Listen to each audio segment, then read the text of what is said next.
সেবার আশ্রমে মহাসমারোহে শ্রী শ্রী ঠাকুরের জন্মোৎসবের আয়োজন হইয়াছে।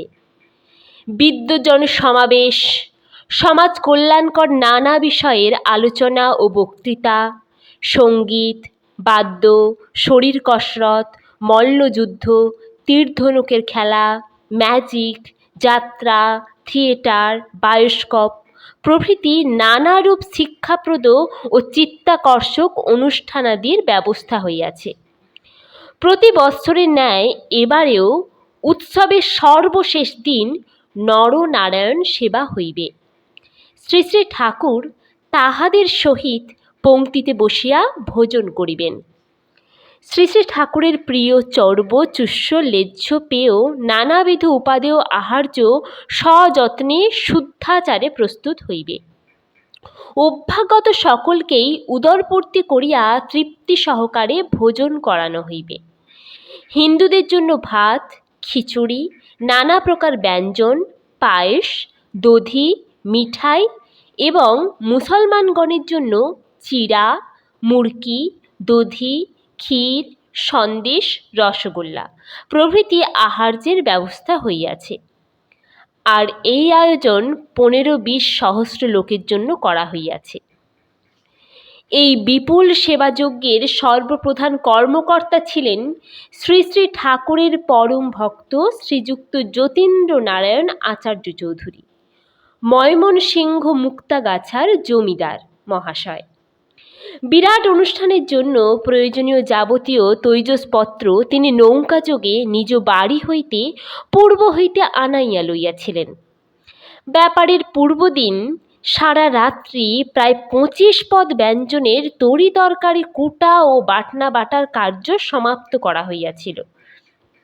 উঠানে 20-25টি জুলি কাটিয়া বড় বড় ডেগে বারে বারে ভাত ও খিচুড়ি রান্না করিবার ও তাহা বৃহৎ চৌবাচ্চায় সঞ্চয় করিয়া রাখিবার এবং ব্যঞ্জন ও অন্যান্য দ্রব্য একখানা বড় টিনের চালায় প্রস্তুত করিবার ব্যবস্থা হইয়াছিল। কিন্তু এই বিরাট আয়োজন সবই বুঝি ব্যর্থ হইয়া যায়, কারণ ভোর হইতেই মুষলধারে অবিশ্রান্ত বৃষ্টিপাত হইতেছিল। জুলিগুলি জলে ভরিয়া গিয়াছিল। এই অধিক বর্ষণেও আকাশে মেঘের ঘনত্ব এতটুকুও কমিতেছিল না। না জানি আরও কতক্ষণে ভীষণ বৃষ্টি চলিবে। এই ভয়ানক দুর্যোগের মধ্যে খাদ্যদ্রব্য রন্ধনাদির কার্য কিভাবে নিষ্পন্ন হইবে, এই চিন্তায় যতীন্দ্র নারায়ণ বড়ই ব্যাকুল হইয়া পড়িলেন। তখন সকাল 7টা। শ্রী শ্রী ঠাকুর তাঁহার গৃহের বারান্দায় বসিয়া তামাকু সেবন করিতেছেন। অনেকে তাঁহার পাশে বসিয়া আছি। নানা বিষয়ে কথাবার্তা হইতেছে। এমন সময় যতীন্দ্রনারায়ণ উন্মত্তের মতো ছুটিয়া আসিয়া শ্রী শ্রী ঠাকুর চরণে নিবেদন করিলেন, ঠাকুর, আমি কি অপরাধ করেছি যে সব আয়োজনে এমনভাবে পণ্ড হওয়ার উপক্রম হয়েছে? এই কয়দিন তো এমন বৃষ্টি ছিল না। আজ আকাশের যে অবস্থা, তাতে সবই একদম নষ্ট হবে দেখছি। আপনি দয়া করে রক্ষা করুন, নতুবা আমাকে আত্মহত্যা করতে হবে। শ্রী শ্রী ঠাকুর হাসিতে হাসিতে বলিলেন, কাল রাত্রে আপনারা অহংকারে মশগুল হয়েছিলেন, একটি বারও পরমপিতাকে ডাকেন নাই। নিজেদের দম্ভে সবাই ভরপুর ছিলেন। এখন কি করে মেঘগুলোকে রুখব? ট্রেন যখন স্টেশনে দাঁড়িয়ে থাকে তখন তাকে কন্ট্রোল করা যায়, কিন্তু যখন লাইনে বেরিয়ে পড়ে তখন কি তাকে থামানো যায়? ওই দেখুন কত বেগে ওরা ছুটছে। কাল বললে হয়তো কিছুটা বিহিত করা যেত। যতীন্দ্রনারায়ণ কাঁদো কাঁদো হইয়া বলিলেন, আপনি কি না পারেন? আমি বারবার কত অপরাধ করি, বারবারই তো আমাকে ক্ষমা করে আসছেন। এবারও ক্ষমা করুন, আজকের এই দুর্যোগ দয়া করে নিবারণ করুন। শ্রী শ্রী ঠাকুর কিছুক্ষণ নীরব রহিলেন। অবশেষে বলিলেন, ওই বাঁশ গাছের মাথায় জলে ভেজা পাতাগুলো চিকচিক করছে না? এই যে আমার হাতের ছায়া দেখা যাচ্ছে, যান আপনারা কাজ করুন গিয়ে।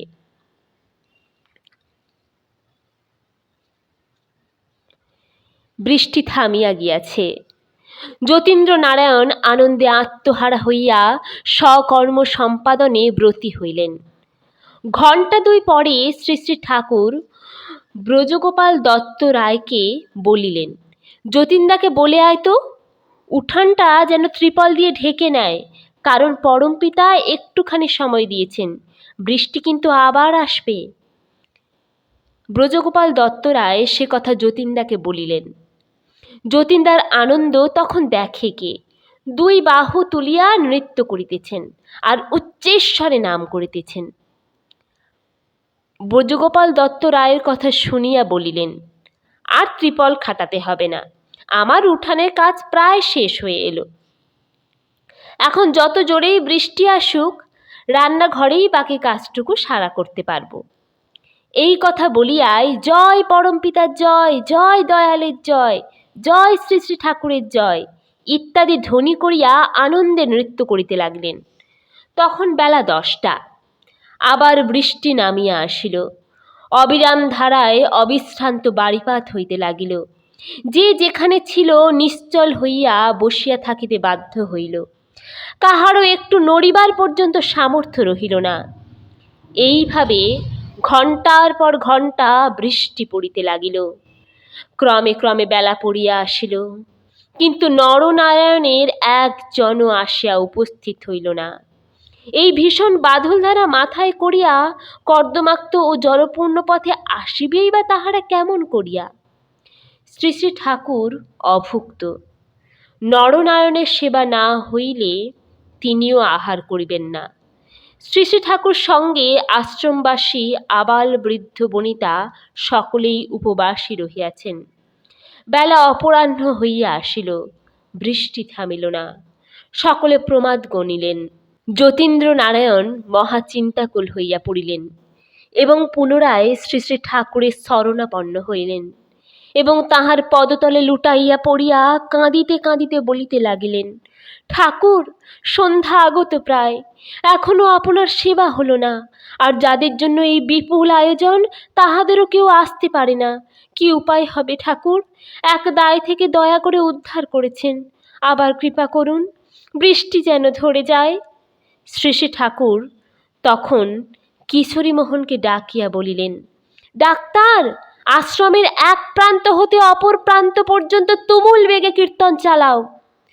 শ্রী শ্রী ঠাকুরের আদেশ পাইবা মাত্র কিশোরীমোহন হুঙ্কার দিয়া উঠানে লাফাইয়া পড়িলেন। সঙ্গে সঙ্গে কোকন ঢাক লইয়া নামিলেন। কীর্তন আরম্ভ হইল। আশ্রমবাসী শত শত লোক সে কীর্তনে যোগদান করিলেন। অবিশ্রান্ত প্লাবন ধারায় স্নাত হইয়া সকলে উদ্দাম নৃত্যে কীর্তন করিতে লাগিলেন। সেই প্রাণোন্মাদী ভাব মধুর কীর্তন রোলে সারা আশ্রম মুখরিত হইয়া উঠিল। যে যেখানে ছিলেন সকলেরই চিত্ত ভক্তিরসে আপ্লুত হইয়া উঠিল। 1 ঘণ্টার অধিক কাল এই তাণ্ডব কীর্তন চলিল। দেখিতে দেখিতে আকাশ মেঘ নির্মুক্ত হইল, বৃষ্টিও থামিয়া গেল। বৃষ্টি বিরতির সঙ্গে সঙ্গে নানা স্থান হইতে নরনারায়ণগণ দলে দলে সমবেত হইতে লাগিল। ক্ষণকালের মধ্যেই সহস্র সহস্র অভ্যাগত সমাগমে আশ্রম বাটিকা ভরিয়া গেল। কাতারে কাতারে সকলে ভোজনে বসিয়া গেল। তাহাদের মধ্যে শ্রী শ্রী ঠাকুরের জন্য এক স্থানে একটি আসন পাতিয়া দেওয়া হইল। রাত্রি 1 ঘটিকা পর্যন্ত সমান তালে দিয়তাং ভোজ্যতাম চলিতে লাগিল। উৎকৃষ্ট ভোজ্য দ্রব্যে উদরপূর্তি করত সকলে ভোজন করিল এবং পরম পরিতোষ লাভ করিয়া সানন্দে গৃহে প্রস্থান করিল।